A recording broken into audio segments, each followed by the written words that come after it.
Hello and welcome to the Highland Homestead. First things first, apologies for the lack of videos. First problem was our laptop broke, which means we haven't been able to do any editing. And secondly, a week ago we had a newborn. We had a baby. So we've been preoccupied with building up to the baby, and obviously we've had a week with the baby. We are planning on doing videos every week, and that is the aim for this year. As you can see, we're still in the process of building the dead hedge. It's taken a bit much longer than anticipated, but also we haven't really had time due to obviously my partner being pregnant. It means we've been able to get out less. So now that baby's here, we are hoping to crack on with this and get this done before obviously spring. As well as that, we've also got to dig some more beds. The compost heap is coming along, but we have more more manure to go in it from the animals.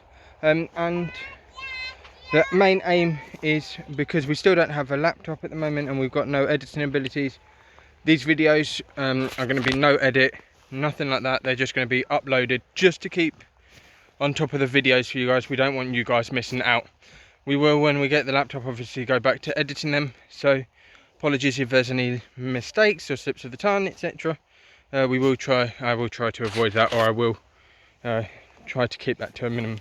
So in terms of today, or this week, first things first, pigs. We believe both of them are in piglet, or have piglets in them.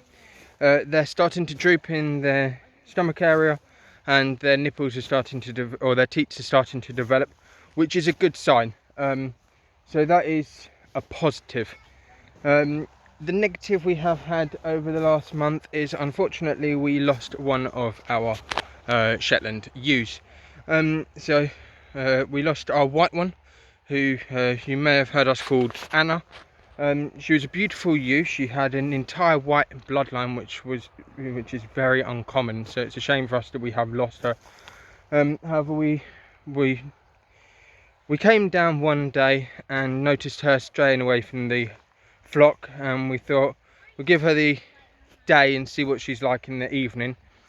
In the evening, she was still away from them, so we brought her up to the flock, up to the top with one of our wethers, which is why we've got the wethers, or why we've got two wethers. One can always travel with another one if we need to separate the flock for any reason.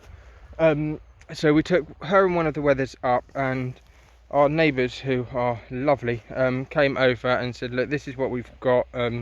We'll treat her for anything we would with our sheep in this situation.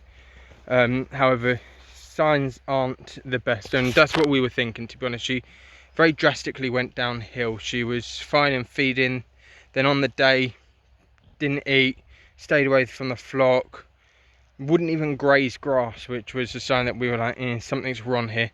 So we got everything. They were very nice and came around to see, and unfortunately that night she passed away. Now obviously on a homestead you do lose animals, and you have got to be open to loss, whether it's animals, whether it's plants in the garden, whether it's trees. You're always at risk of losing stuff, so we are aware of that. And she obviously got taken away by a knackerman, as is what you're meant to do with livestock, and everything's been recorded for our purposes. But it is a shame. We also think she was in lamb. She did have raddle on her back. Now that doesn't guarantee it, but obviously if there is raddle there is likely to be at least a high possibility of lambs. So behind me, well, they were behind me, they've now gone over the hill. We have moved the rest of our sheep, so the 3 Shetland ewes, the Shetland ram and the 2 wethers, into our big pasture that we had the neighbour's sheep on over the past couple of months. We just brought them in here because it gives their mini paddock a rest, which was the one we put them in when they arrived. And the grass is still pretty decent in here. I mean, it's a good, I don't know, 2, 3, 4 inches. So it does minimise our feed costs over winter.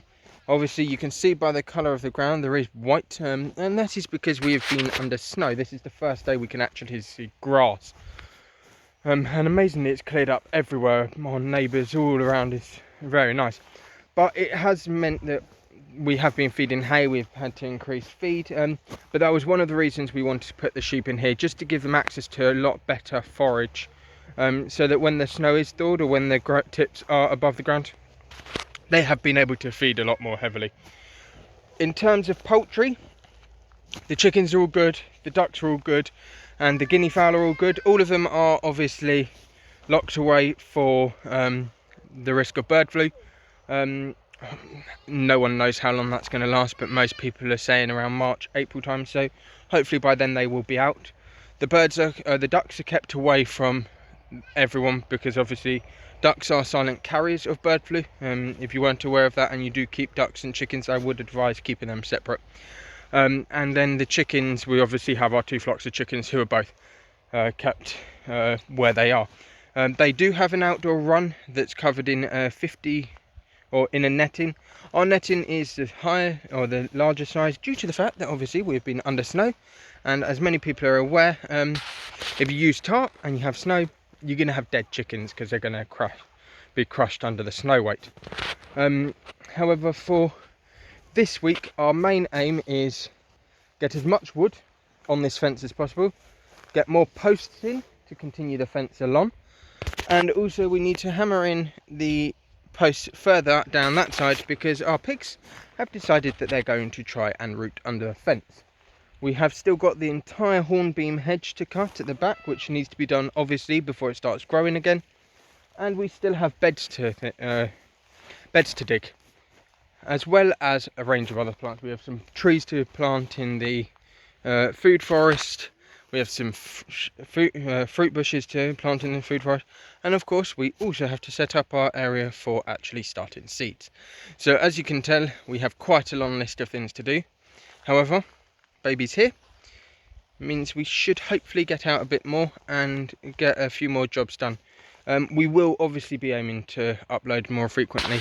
And once spring arrives, we're hoping to do 2 videos a week. One will be designated purely to livestock, and the other one will livestock and general jobs around the homestead, and the other one will focus purely on the market garden, or the veg plot.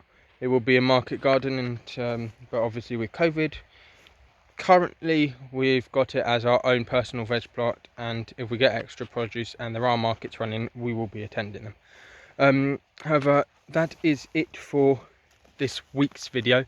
It was just a catch up really of what's happened and why we haven't uploaded, etc. Thank you very much for continuing to subscribe, and please do like the video and leave any comments for anything I might have missed that you want catching up. We are still on Instagram at the Highland Homesteader. There will be a link in the description to that. We do upload a bit more regularly to that. Obviously with Instagram it's a picture and a little caption, it's not a video, which takes a bit more time to do. But thank you very much for watching, and we'll see you again soon. Bye bye.